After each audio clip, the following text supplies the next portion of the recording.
ये रूपल मैम है, रैंक 25।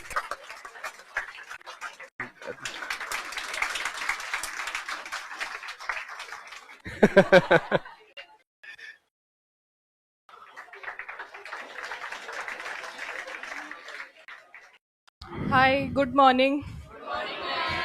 अभी रात को ही रिजल्ट आया और सुबह यहाँ आना पड़ा, तो मुझे खुद को ये सब प्रोसेस नहीं हो रहा है कि ये क्या हो रहा है।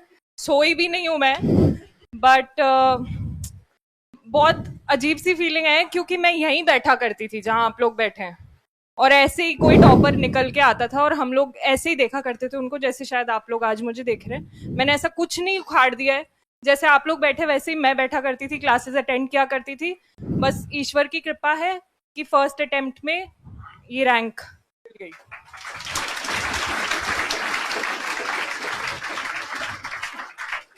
और मैं अभी देख रही थी कि सर कुछ बात कर रहे थे तो आप लोग हंस रहे थे।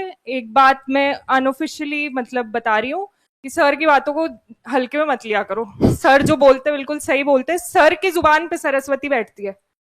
सर ने सर ने दो चीजें। एक तो सर जो आपके लिए बोल देंगे वो सही होता है। सर ने मेरे लिए एक बार बोला था कि एसडीएम मैडम थोड़ा साइड हट जाओ, जगह दो। ऐसे ही मजाक मजाक में, और देख लो अब रैंक आ गई। तो और दूसरी बात कि दिलीप सर से जिसने डांट खा ली ना, उसका तो उद्धार हो जाएगा। और मैंने मेरे बैच में दिलीप सर से डांट खा ली थी एक दिन अच्छे से, क्योंकि मैं हमेशा आगे बैठा करती थी। एक दिन मैं पीछे बैठ गई और सर ने मुझे बाय चांस देख लिया घूमते घूमते, तो उसी दिन उन्होंने मुझे अच्छे से डांट दिया। तो दिलीप सर से अगर तुम्हें डांट पड़ गई मतलब तुम्हारा सब सही होना है। चलो मजाक से हटके, कौन सा बैच है ये? ओके। कितना टाइम हो गया है बैच को चलते हुए? मतलब आप लोग almost, you people are nearing the end. बिल्कुल ये खत्म होने वाला है, बैच खत्म होने वाला है। पढ़ाई नहीं खत्म होगी, पढ़ाई नहीं खत्म होगी, बैच तो खत्म हो जाएगा। आई एम श्योर इन लोगों ने, सर ने सब classes time to time schedule करवा करके आपका जो है सिलेबस खत्म कराने की पूरी कोशिश की होगी। लेकिन असली पढ़ाई तो उसके बाद शुरू होती है। जैसे मुझे याद है मेरा बैच वैकेंसी आने के ठीक 4-5 महीने पहले खत्म हो गया था, और उसके बाद वैकेंसी आई थी।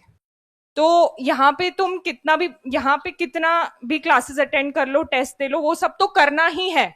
वो तो नॉन नेगोशिएबल है, उसको तो मिस कर नहीं सकते हो तुम। अभी भी शायद सर के पास रिकॉर्ड्स होंगे। मैं चाहे पढ़ूं ना पढ़ूं, मैं मंडे वाला टेस्ट कभी मिस नहीं करती थी।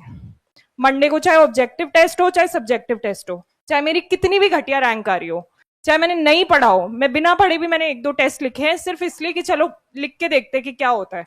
अपन ऐसा तो है नहीं, आप लोगों ने आरएस के पेपर्स तो देखे ही होंगे कि सब कुछ हमें आ ही रहा हो उसमें। ऐसा नहीं होता है कि सारे क्वेश्चंस जो है वो नोट से आ जाए। तो हर चीज की प्रैक्टिस होती है, टेस्ट हमें देना है, जो ये लोग बोल रहे हैं वो करना है। ये 2 चीजें नॉन नेगोशिएबल है। उसके अलावा कितने लोग हैं जिन्हें आरएस का सिलेबस याद है? कोई है ऐसा जो मुझे किसी भी एक सब्जेक्ट का सिलेबस बता दे, पॉइंट टू पॉइंट? तो फिर आप लोग 2 साल से क्या कर रहे हो, आपको सिलेबस याद नहीं है तो? सिलेबस और पीवाईक्यूज, ये दोनों वो पिलर्स हैं जिनको आपको कभी नहीं छोड़ना है। मुझे याद है मैं पीवाईक्यूज का एक कंपाइलेशन लेके क्लास में बैठती थी, और कभी भी कोई डाउट होता था तो मैं क्वेश्चन पुट अप करती थी और टीचर से पूछती थी। और मेरे बैच में लोग मुझे ताना मारते थे कि ये क्या पुराने क्वेश्चंस ही पूछती रहती है क्या?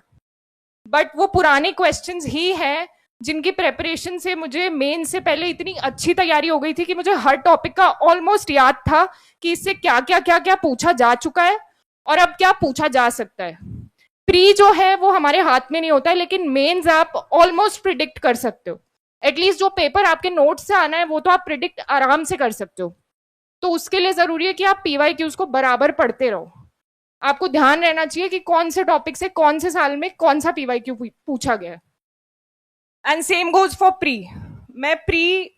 मैं उन लोगों में से हूं जिनकी राजस्थान जी के एकदम काम चला हुआ है। ऐसे मेंस भी मैंने मतलब कि कुछ ऐसे 50-60 क्वेश्चंस जो हैं वो रट लिए थे। वीक ही है मेरी। हाँ, राजवीर सर की सारी स्टोरीज मेरे को अच्छे से याद रहती है, वो आज तक याद है, कोई मुझे खड़ा करके पूछ ले मैं बता दूंगी। बट आर्ट एंड कल्चर वाला पार्ट हो वो सब वीक है, क्योंकि मैंने स्कूल में वो इतना अच्छे से पढ़ा नहीं। मैं सीबीएसई की स्टूडेंट हूँ। तो तब भी मैंने प्री जो है, मैंने 2024 वाला प्री भी पास किया है और मेंस भी क्लियर किया है अभी। तो वो इसीलिए हो पाया है क्योंकि ऐसा कुछ नहीं है, बार बार तालियां मत बजाओ यार। हाँ, मैं भी आप लोगों की जैसी स्टूडेंट हूँ, बस ये है कि थोड़ी मेहनत कर ली, स्मार्ट वर्क कर लिया और लक ने साथ दे दिया। तो इसलिए पीवाई की चाहे प्री हो चाहे मेंस हो, नॉन नेगोशिएबल है, हमें करने हैं। मैंने प्री भी अगर निकाला है 2 बार तो वो इसीलिए निकाला है क्योंकि मुझे पीवाई की उस पर अच्छी पकड़ थी और मैथ्स रीजनिंग वगैरह कर लेती थी मैं। तो क्वेश्चंस मैक्सिमम सॉल्व करने हैं। प्री से 3 महीने पहले हमें क्वेश्चंस ही क्वेश्चंस लगाने हैं। क्वेश्चंस इतने ज्यादा लगाने हैं कि उनके ऑप्शन से भी क्या क्वेश्चन बन सकता है इसका आइडिया लग जाए। और बाकी तो ये लोग तैयारी बहुत अच्छे से करवाते ही हैं। मतलब मुझे याद है कि एंड में जो मैराथन्स लगती हैं प्री से पहले, वो इतनी ज्यादा हेल्पफुल होती हैं कि उनसे बन जाते हैं 20-25 क्वेश्चंस तो आराम से। उसके बाद जो लोग ये सोचते हैं कि हम मेंस की तैयारी प्री के बाद करेंगे, नहीं, अभी वैकेंसी नहीं है, अभी आपका मेंस तैयार हो जाना चाहिए इस तरीके से कि आपके पास मेंस के हर टॉपिक पे एटलीस्ट 1 पेज के नोट्स होने चाहिए। जैसे कि आईआर में अगर 8 टॉपिक्स दे रखे हैं, आईआर जो थर्ड पेपर है उसके पॉलिटी वाले पोर्शन में है, 2-3 बुलेट पॉइंट्स है, तो हर टॉपिक के आपके पास 1 पेज के नोट्स होने चाहिए।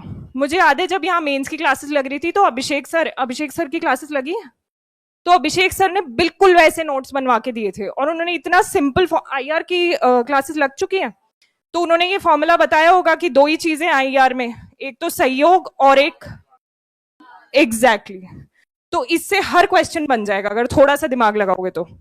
और वो बिल्कुल उनकी सेट अप्रोच है कि हर टॉपिक पे 1-1 पेज के नोट्स होने चाहिए। तो ये तुम्हें हर सब्जेक्ट के लिए करना है। और पेपर 4 कितने लोग पढ़ते हैं? तो इतनों का ही होता है वैसे सिलेक्शन। तो पेपर 4 तो मैंने 4-4 बजे सुबह उठ करके पेपर 4 पढ़ा है क्योंकि मैं इंग्लिश मीडियम स्टूडेंट हूँ, मेरी हिंदी इतनी अच्छी नहीं है, मतलब as compare to Hindi medium students नहीं है इतनी अच्छी। तो मेहनत करनी है और रोज करनी है। अगर आपने ये सोचा है कि प्री और मेंस के बीच में आपसे पेपर 4 कवर हो जाएगा तो नहीं होगा। अभी से करो, रोज 2 पेज पढ़ो और मतलब कि हर जैसे विलोम शब्द है, पर्यायवाची, उसके ऑडियो नोट्स बना लो, ऑडियो नोट्स सुनते रहो। तुम ऐसे 50 तरीके की रील्स देखते हो, उससे अच्छा है वो सुन लो। कम्यूट करते हो, घर से यहाँ आते हो, यहाँ से घर जाते हो, अगर लंबा रास्ता है तो वो सुन लो। मुझे याद है मुकेश सर की क्लासेस लगती थी, सर 1 भी मिनट, मुकेश सर की क्लासेस लग चुकी है, 1 भी मिनट वेस्ट नहीं होने देते थे। वो बोलते थे कि अगर बोर्ड की चीजें उतार ली हैं तो तुम अपनी हिंदी की वो किताब लेके आया करो और उसको पढ़ा करो। आई डोंट नो आप लोग की क्लास में उन्होंने बोला है, ऐसा नहीं बोला है, बट मैं बता देती हूँ। जो बुक है अपनी हिंदी वाली, क्या ना, राघव प्रकाश, उसको कैरी किया करो। मेरे उस बुक के मेन से पहले तक एकदम ऐसे चिथड़े उड़ गए थे क्योंकि मैंने उसके पेजेस निकाल लिए थे और मैं उनको मतलब कि कैरी करती थी अपने साथ जहां भी जा रही हूँ कि, और उसके ऊपर मैंने नंबर वाइज ऐसे 1 से लेके 20 तक नंबर डाल लिए थे कि 1 रिविजन हो गया, दूसरा हो गया, तीसरा हो गया। तब जाकर के मुझे कॉन्फिडेंस आया कि हाँ मैं हैंडल कर लूंगी। तब भी आप देख लो कि पेपर ऐसा हुआ है कि कट ऑफ 362 है। ऐसा तो नहीं है कि कोई नहीं पढ़, अपनी तो 362 थी ना, सॉरी 262, सॉरी यार, सॉरी, दिमाग इतना ब्लैंक हो रखा है, सोई भी नहीं हूं मैं रात को। तो 262 थी, 262 यानी कि गड़बड़ तो कर रहे हैं हम लोग, चेकिंग भी हार्ड हो ही रही है। तो इतनी मेहनत करने के बाद भी अगर नंबर 300 टच हो रहे हैं या अभी नंबर आएंगे तब पता लगेगा, तो यानी कि मेहनत तो बहुत ज्यादा करनी पड़ेगी अगर कट ऑफ क्लियर करनी है तो। और जैसी कट ऑफ है उसमें कुछ चीजें ऐसी हैं कि जो बिल्कुल शॉर्ट है, उसमें हिंदी के 50 नंबर तो ऑब्जेक्टिव है, वो आपने सही लिखा है तो वो आप क्लियर करोगे। 20 नंबर में इंग्लिश के भी ऐसे नहीं बोल रही हूँ कि वो क्लियर हैं, वो आएंगे ही आएंगे, लेकिन हिंदी वाले तो आएंगे। अगर आपने हिंदी पढ़ ली तो 50 में से 35 तो पक्का आएंगे और 35 में काम बन जाएगा। इंग्लिश में अगर तुमने 20 में से 10-12 भी ले आए ना तो भी काम बन जाएगा। तो पेपर 4 नहीं छोड़ना है बिल्कुल भी। मैं कोई कोर सब्जेक्ट छोड़ दूंगी भले ही, पर पेपर 4 नहीं छोड़ूंगी। मुझे याद है मैंने एटलीस्ट 15 फुल लेंथ लिखे होंगे पेपर 4 के।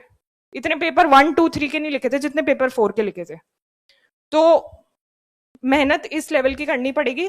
बाकी मैं 1 नंबर की कामचोर इंसान हूँ। मैं ऐसा सोचती हूँ कि मुझे बस काम की चीजें दे दो, मैं उतना पढ़ लूंगी, मुझे एक्स्ट्रा कुछ नहीं पढ़ना। और वो मैं तभी कर पाती हूँ जब मैं PYQs ढंग से पढ़ लूँ। अगर आपने PYQs पढ़ लिए तो आपको आइडिया लग जाएगा कि क्या छोड़ना है। आई एम श्योर आपको टीचर्स ने बोला होगा यहाँ पे कि क्या करने से ज्यादा इंपॉर्टेंट है, क्या छोड़ना है। यहाँ पे तो ऑब्वियसली आप फाउंडेशन बैच में है तो आपको सब पढ़ाया जाएगा, ये नहीं छोड़ेंगे कुछ भी, क्योंकि इनकी ड्यूटी है आपको पढ़ाना। बट इनकी ड्यूटी ये नहीं है कि आपके साथ बैठ के आपको स्पून फीड करे कि देखो इतना हमने 2 पेज पढ़ाया है, इसमें से तुम शॉर्ट नोट्स इतने निकाल लो। वो मेहनत आपको करनी है। इसके अलावा हाँ, मतलब द पॉइंट इज कि मैंने बिल्कुल स्मार्ट वर्क किया है, हार्ड वर्क तो किया ही है बट स्मार्ट वर्क ज्यादा किया है, कि बस काम की चीजें पढ़ी है, ज्यादा एक्स्ट्रा कुछ नहीं पढ़ा है। तुम अभी मुझे लगता है तुम लोग को मुझसे ज्यादा आता होगा अगर कुछ उठा के पूछ लेंगे तो वो इसीलिए है क्योंकि काम की चीजें पढ़ी, बहुत बार रिवाइज की। अभी भी मेरे पास मेरे शॉर्ट नोट्स पढ़े, मैं उनको रिवाइज कर लूंगी तो मैं 15 से 20 दिन में मतलब कि रेडी हो जाऊंगी कि हाँ मैं पेपर लिख सकती हूँ वापस। तो इस लेवल की प्रेपरेशन आपकी प्री वैकेंसी आने से पहले होनी चाहिए, वरना इस साइकिल से नहीं निकल पाओगे कि प्री हो भी जाएगा तो भी प्री और मेंस के बीच में ये सोचो कि हम मेंस कर भी लें, क्लियर भी कर लें, तो मुश्किल है। तो अभी जो पढ़ रहा है ना उसी का सिलेक्शन होना है। जैसे मैंने पूरा 2022 विदाउट वैकेंसी पढ़ाई की है। वैकेंसी आई 2023 जून में आई थी ना, जून में, हाँ 28, सर को याद है, 28 जून 2023 को आई थी। तो पूरा 2022 मैंने ऐसे ही, जैसे आप लोग क्लासेस लेने आते हो रोज सुबह, बिना वैकेंसी के क्लास लेना बहुत मुश्किल है, मुझे पता है। रोज सुबह आओ, क्लास लो, उसको पढ़ो और रोज खुद को मोटिवेट करो यही बोरिंग काम करने के लिए। It's not easy. और कोई बोलता है कि बहुत इजी है, तो नहीं है वो। I don't endorse that idea at all. Easy भी नहीं है और हर 7वें दिन रोना भी आता है कि ये तो नहीं होगा भाई, कैसे होगा ये, साथ वाले पता नहीं क्या क्या कर रहे हैं। मैंने तो सोशल मीडिया बंद कर दिया था कि मुझे नहीं जानना कौन क्या कर रहा है। तो अभी जो ये मुझे पर्सनली ये लगता है कि इस एग्जाम की पढ़ाई डिफिकल्ट नहीं है, पर रोज उठ के खुद को मोटिवेट करना कि मुझे ये करना है। नहीं आ रही वैकेंसी तो भी करना है, 50 वैकेंसी इधर उधर की आ रही है तो भी करना है, ये नहीं छोड़ना है, ये नॉन नेगोशिएबल है। हाँ, आपकी पर्सनल सिचुएशन ऐसी है कि आपको जॉब लेना पहले जरूरी है तो I would say you do that, but जैसे ही वहां से सिक्योरिटी मिल जाए तब इस चीज को पकड़ना है और डेली करना है। वो चीज करना डिफिकल्ट है, वो मोटिवेशन सब में नहीं होता। मेरे बैच में मुझसे ज्यादा ब्राइट स्टूडेंट्स थे, मुझसे ज्यादा हार्ड वर्किंग स्टूडेंट्स थे, और जिन लोगों ने मेरे साथ इंटरव्यू दिया है वो भी I am sure they are as smart, I think rather smarter than I am। But फिर भी कई सारे फैक्टर्स होते हैं, मेहनत के बाद भी लक भी होता है, कई सारी चीजें, किसी का अलाइन कर जाता है किसी का नहीं करता है। इसका मतलब ये नहीं है कि वो मुझसे कम पढ़े हैं या मुझसे कम स्मार्ट है, ऐसा कुछ नहीं है। बट हमारा काम है मेहनत करना, और वो मेहनत रोज करनी है। ज्यादा बोल रही हूँ क्या? काम का बोल रही हूँ क्या? हाँ। इसके अलावा सर बहुत देर से वेट कर रहे हैं, सर बताएंगे। उसके बाद आप लोगों को कोई स्पेसिफिक क्वेश्चंस हो तो वो पूछ लीजिए, और अगर थोड़ा एक्स्ट्रा और थोड़ा मतलब टाइम वेस्ट लगा तो प्लीज एक्सक्यूज कर देना यार, मैं सोई भी नहीं हूँ रात को, सीधा रिजल्ट आया और उसके बाद यहाँ आ गई। ओके, अभी सर की रैंक है 87।